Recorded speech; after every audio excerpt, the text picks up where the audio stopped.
Morning, friends. I'm in my sewing room and Liz is on the other side of the country. So it's just me today and we'll see how this goes. I'm gonna try and see comments and multitask and talk about foundation paper piecing. So that's gonna be great. Anyway, our theme for February is our favorite things. One of my favorite techniques is foundation paper piecing. I love what I can do with it, whether that's getting really precise piecing when you're dealing with unusual sizes or unusual angles, or, you know, which is what this is right here that we're going to do today, or when we're dealing with abstraction projects. I'm currently working on Violet Crafts Honeycomb Abstractions quilt, and it's fun to be able to make these leaves with all this detail in it without, you know, I love foundation paper piecing. It's such a great technique. Like, I'm even working on these little bee parts. You know, these are the legs of a bumblebee, and it's going to turn out awesome. Anyway, let's talk about this technique. What do you need for foundation paper piecing? Well, we have a template that's free on our website called something. I'll look it up and I'll post a link. So it's a good practice block, something like wild geese or something like that. It was a bit ago that I put it on there. But there are a lot of free templates online, so you don't have to jump headfirst into a big project that costs a lot of money to practice this and to learn how to do it.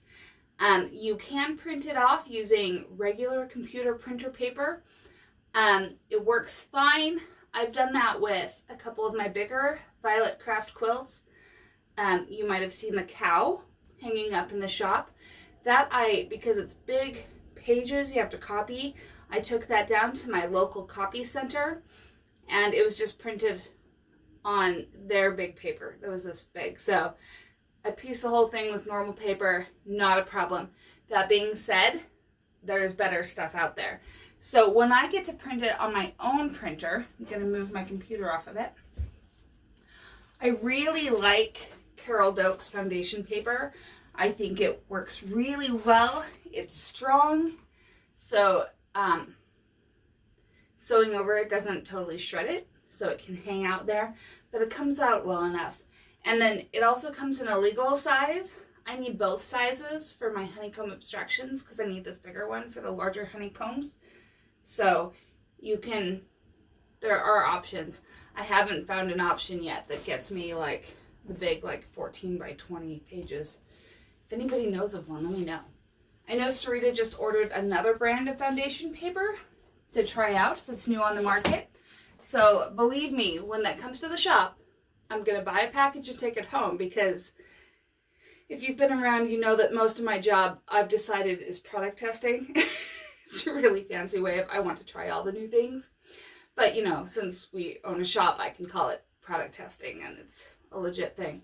Anyway, but I will give it a try, and I will give you guys my review and my comparison on that. So you have that take.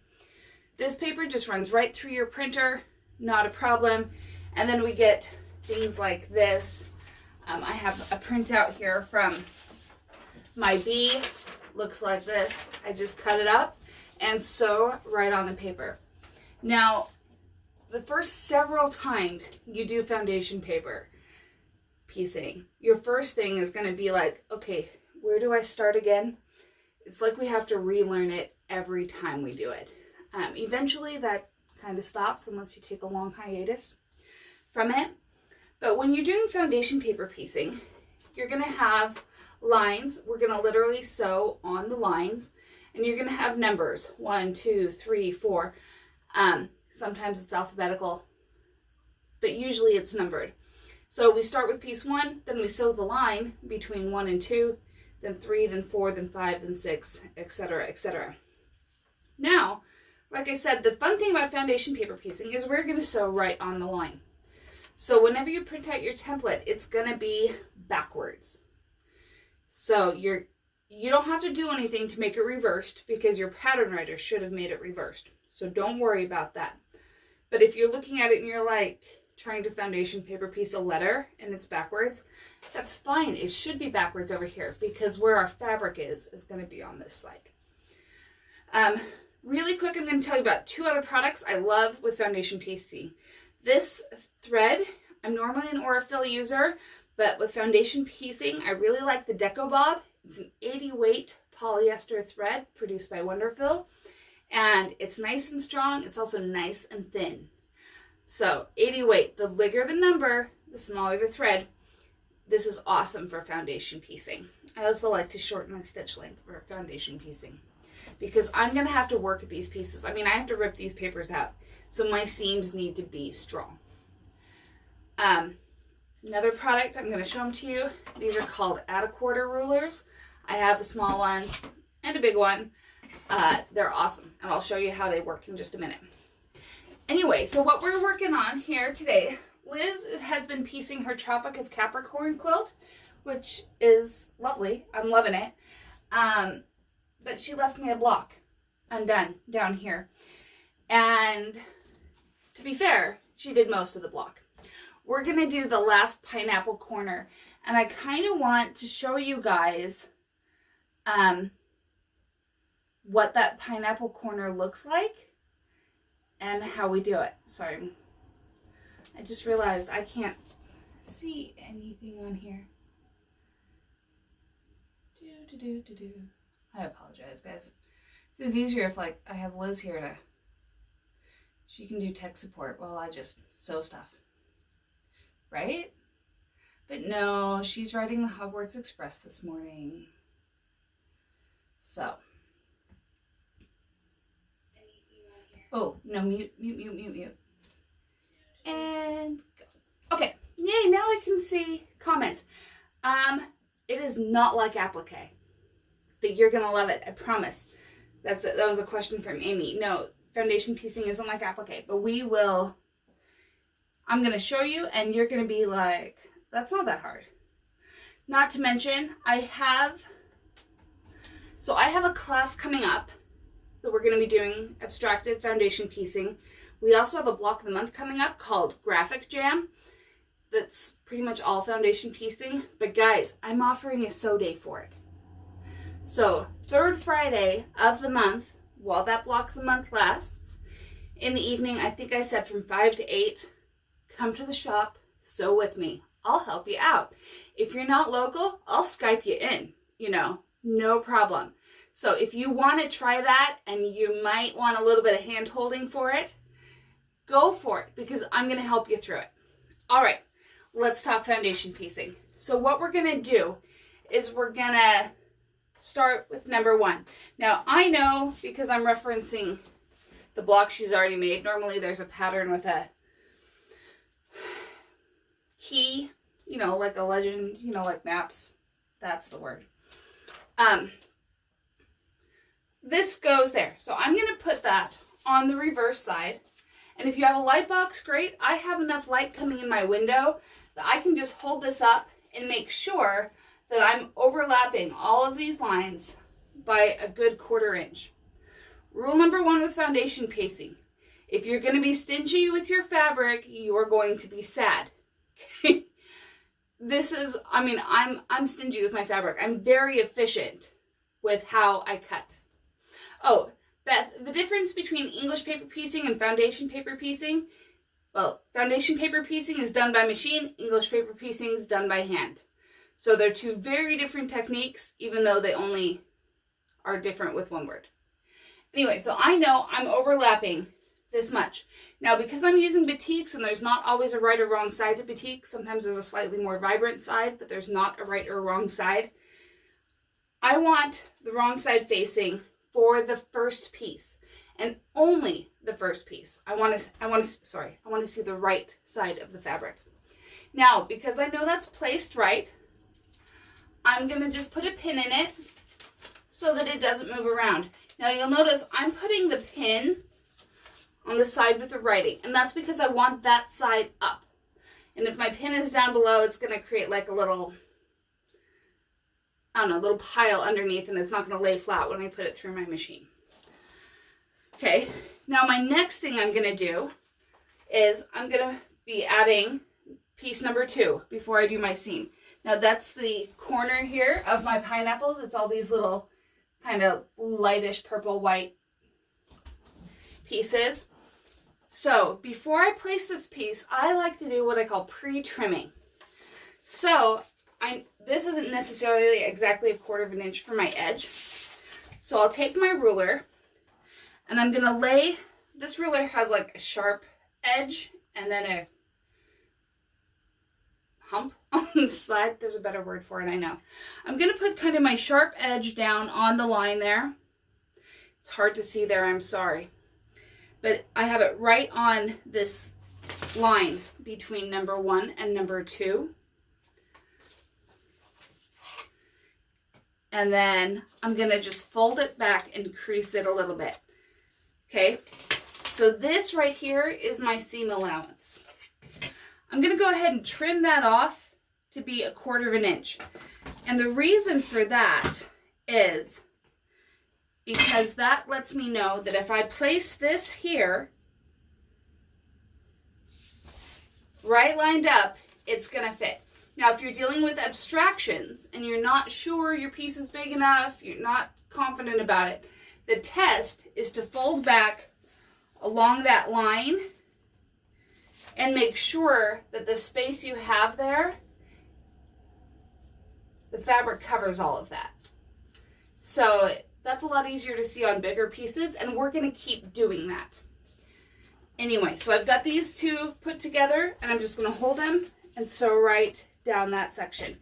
Now, I'm also, you guys know, a big fan of chain piecing. You can't always do that with this unless you're doing multiple of these blocks at a time. So this is another place where I have to get used to having tails. It's a little painful for me, but we survive, I promise.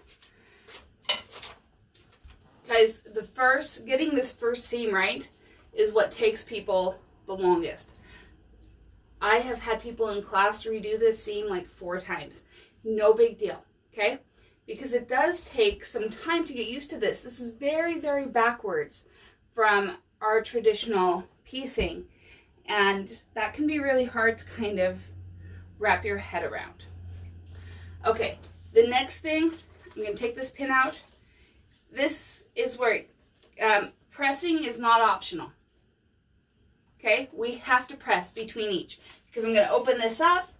Lovely, it's covering my lines. Happy day. Sorry, I don't know if this all fits in this scene. My sewing room is like 8.5 by 9 feet, I think. It's not big.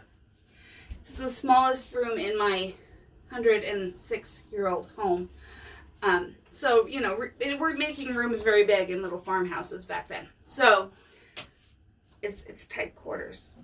But, anyway. Alright, so next thing we're going to do is we're going to move on to number 3. Now, this one has 2 number 3s. What that means, if you see this, it doesn't matter which one you do first, but either way, both number 3s need to be done next. A lot of patterns aren't going to do that, and they're just going to call this one 4, 5, 6, 7 to eliminate that confusion. But if you run into that, doesn't matter which one of the 3s you do first, just make sure you do both of them before you head on to number 4. So again, I'm going to pre-trim. So I have my section right here that's my 1-2 unit. So I'm going to fold on this line between my 1-2 unit and 3 and trim off that excess. So I've got my outer quarter ruler down, I fold back and press along it. One of the reasons I really like this foundation paper is I can fold the heck out of it. Doesn't matter how many times I fold it, how many directions I fold it, it's not falling apart on me. And that's really important because you really want to be making these folds as much as possible. It makes putting these together so much easier. All right, so my number 3 unit, I'm gonna, because I pre-trimmed my line, I'm gonna lay my triangle right on there. I'm gonna make sure that the edge comes at least to this line, probably a little further because they were cut slightly big. I always cut big for foundation piecing. If you're doing an abstracted project, they're probably not going to tell you what size to cut to, which is part of the challenge, but it's awesome. For these patterns, every instruction will tell you to cut big. I still add like another 1/8 of an inch at least, because I want to have plenty. And they make plenty, you know. I have never gotten a foundation kit that I didn't end up with tons and tons of leftover fabric afterwards.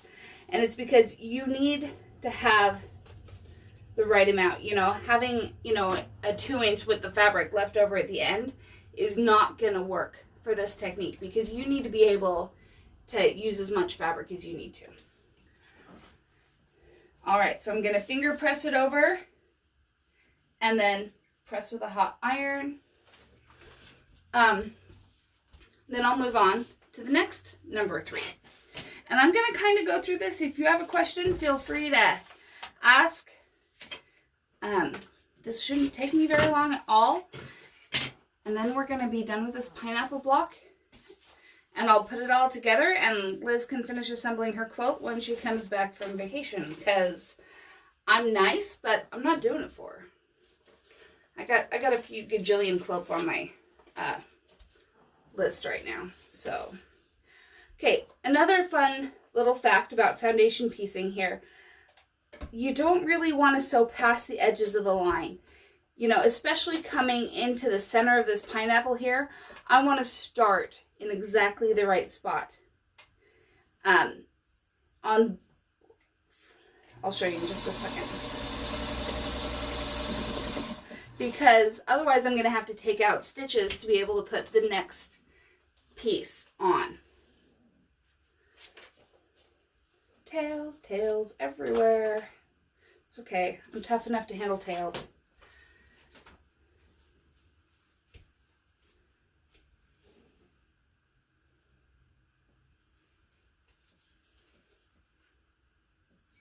Okay, so the right side of the first piece of fabric is facing away from the paper. So we have these 3 on, and now I'm going to put on my next bright batik fabric. Okay, but you can see I don't have a straight line down here. It's a bit jaggedy. So I'm going to pre-trim that so it's nice and lovely. I realized the first time I ever taught a foundation piecing class, I thought, I'll make it easy on him, and I used solids. And then afterwards, I felt horrible about it, because I felt like I really did that class a disservice by using solids. Because part of the challenge of this, sometimes, is realizing what needs to be right side up, what needs to be right side down. The very first piece of fabric you put on is going to be right side up. Every additional piece of fabric is going to be right side down. Think about it as with any other piecing where you make a sandwich, you're going to fold that open after you make a seam. So you're just making your sandwich, but on paper. Anyway, I felt really bad about that ever since. So now whenever I teach that class, we don't use solids, because I have to make it a little harder so that it really gets learned. That's the idea. I'm not really a sadist. Okay, so we're going to take this and put it on here, right up against that line I pre-trimmed. I'm going to turn it around and make sure that I am going past these 2 spots right here. You're going to see these areas outside. You always have to leave a seam allowance. The line on the paper here, that's your seam line. So you must have a seam allowance beyond that. So I have a lot of people that try and trim to the line, and that's no bueno. Let's not do that. Okay. And I'm feeding this backwards. That's funny. It's probably not really backwards. It just feels backwards because my fabric's over here and not there. It works. Because I'm trying to do too many things at once. Yeah, ledge. That's a better word, Mom. Mom's helping me out here. I called it the hump on the 1/4 ruler. It's the ledge.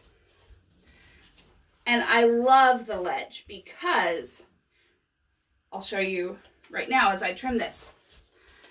Because after I fold along this line, this ledge, if you've ever used like a block lock ruler, you're familiar with the groove in there. This ledge I can pull back and it locks up against my paper. So there's really just no guessing there. And that's why for a while I thought this ruler only had the ledge on it. So I was like, well, I can live without that because, well, like I said, my sewing room is tiny. So I don't do single purpose tools. I don't have room for them. And for a very long time, there wasn't any budget for them. And so it needs to be super awesome for me to be like, yeah, I need that tool. Sarita was like, oh, you should use an quarter. I'm like, I don't really need the ledge. And then she brought it out to us to use, and I had the sharp end, and I'm like, yeah, I do need that one. That's an awesome tool. So I resisted buying this for a while. Sarita was the one who was like, no, you really need that. And she was right. I did. So I pre-trimmed right along here because trying to guess where this goes here is just too tricky. Let's make our lives easier. So I pre-trimmed right there. I'm just going to line up my fabric and sew.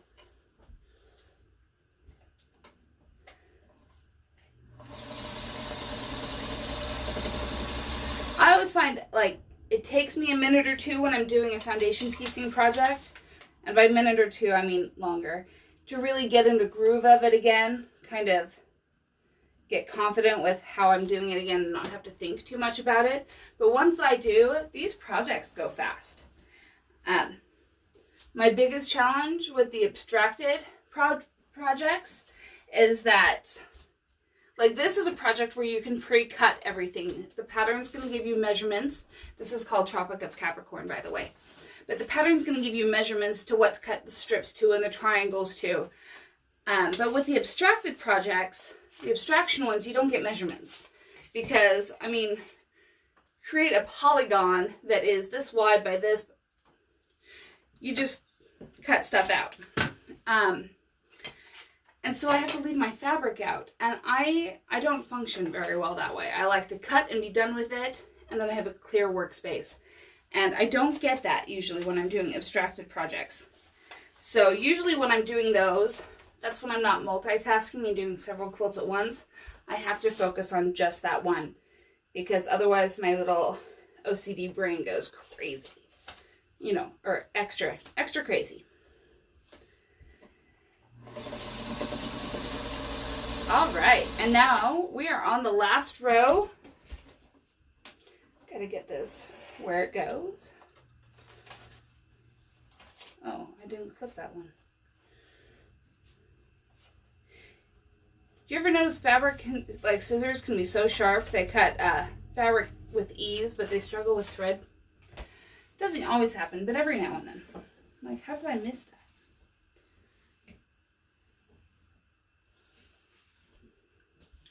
All right, again, this is a wonky piece down here. It's going to be tough to line my fabric up to it, so I'm going to pre-trim. You can move to my larger ruler.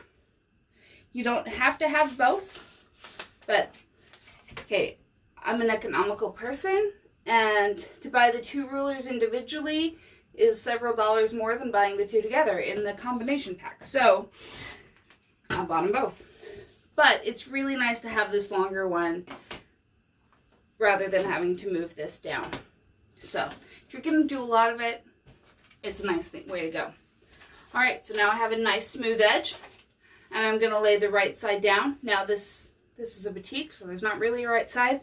I just pick whichever one I like better. It's a really fancy method. And I'm going to turn it around and make sure that my fabric is coming out this far on each end. We need to make sure we're covering lines. Because as much as none of us like ripping out seams, it's an even bigger pain with foundation paper piecing. So it's best to double check that.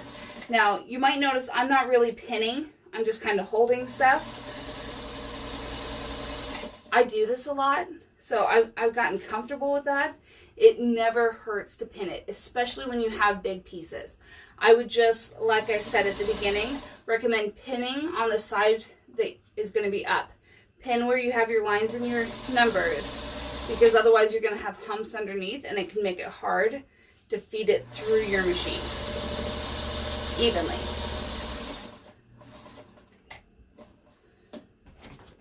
I love the Featherweight's ability to just really easily like add one stitch. These flywheels are so nice and easy to move.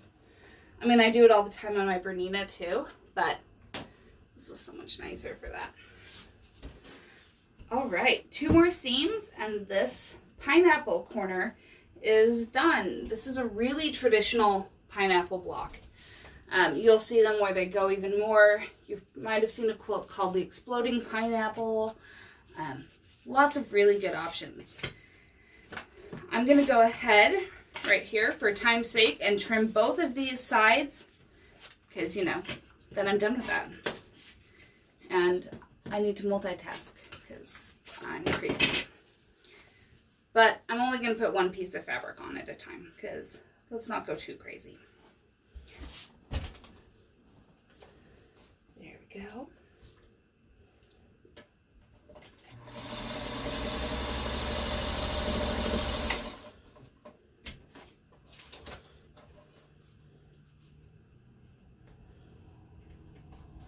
We'll do the next one. It's kind of nice to be home this morning because my kids are all at school. I mean, I had to drive all 4 of them to 3 different schools this morning because the middle schoolers ride the same bus as the high schoolers, and, you know, my daughter's 11. So, you know, middle school's a mile away. I'll drive her. And then my other daughter had to bring birthday treats to school, so I had to drive her and my son to the school because, you know, you don't want to bring treats on the bus. And then the preschoolers, so I spent the whole morning running around town to schools. But now they're all gone, and so I can kind of have some quiet time at home. I'm so not used to it, you guys. Like, it's almost been a year since all of this started. All right, so I finished piecing this block. There's another step before I can put it onto this, and that is that I need to trim up the block. You'll see that there's a dashed line around here and then the solid line. That dashed line is actually where I would sew, and the solid line is where I need to trim to. So what I'm going to do to trim this up is just grab one of my little rulers here. Not that one, it's too big. The big one's supposed to be behind the little one anyway. Order. And I'm going to go ahead and line my ruler up on here. Now what I do is I find the 1/4 inch dash on my ruler and put that on that dashed line. Because otherwise trying to find that black line on the edge can be a bit challenging. But I figured this is as accurate as I can possibly get. So that's what I'm doing.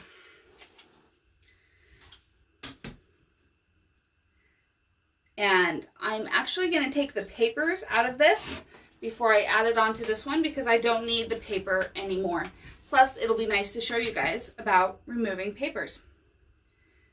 So, once I get this trimmed up, sorry, I'm picky. Now that it's trimmed, we're going to start by removing papers. I usually start by removing the last ones that I put on because trying to dig the one out of the middle to start with is just extra work. If you just fold it back and forth a little bit, it should rip off fairly easily. And the more sides that are already gone, the easier it is to take off. So instead of starting up here, I'm going to work backwards. I ripped off the number 7s, now 6, and then 5. I know some people have told me like their husband really enjoys doing this. They find it therapeutic. If you've got somebody around you that loves to rip out papers, man, you're a lucky duck. Because I don't like this part. Like the other day when I was ripping out everything from the Graphic Jam shop sample, my son came in and there's like paper all over the floor, everywhere in this room. I'd given up on finding the trash can. I was just ripping and tossing, and man, he was like, "Mom, your room is such a mess. which is something coming out of him because he doesn't like cleaning stuff at all. All right, so papers are gone. And my next step is going to be to sew these together just like you would do any other triangles around a square. 1, 2, 3, 4, and then this block is done and can be added to this. So that's the basics of foundation piecing. This is a nice traditional block, so it's a good one to practice on. Actually, the Tropic of Capricorn pattern is a free one from Anthology Boutiques, so you could get this block to practice on as well. But like I said, I have a class coming up where we'll be in person doing an abstraction block in the shop. So you'll just need to bring a sewing machine and stuff for that. I'll have the materials and we will work on that in person and get it done, and I can help you. We also, like I said, we've got Graphic Jam coming up as a block of the month, and that block of the month does have a sew day. So I can hold your hand through that one as well in shop. If you want to phone it in and do a live video for that, we can totally do that too, because, you know, technology is awesome. Anyway, I think that's all I have for you today. I don't remember what we're doing next week. Not a clue. It's usually our free pattern, but that's not going to be it. Liz knows. I'll check with her. Anyway, give it a go. Oh, guys, have you guys seen those Lacy edged zippers? We got some in at the shop, and I've kind of been dying to use them. So I used some of my scraps. I was cutting out a quilt, and because I had the whole layer cake out, I might as well cut like 160 1.5-inch squares while I'm at it. So I did, and I quilted it last night, but isn't that cute? I love the little Lacy zipper. Anyway, that was me playing last night, working out a good way to use that. So that's a fun new product. Anyway, I'm going to keep playing with them, figure out something else to do, because heaven knows Jen has nothing else better to do than play with new projects or invent new projects. Anyway, thanks for joining me and tolerating me rambling for a while. Have a good week, and we will see you later. Thanks. Bye.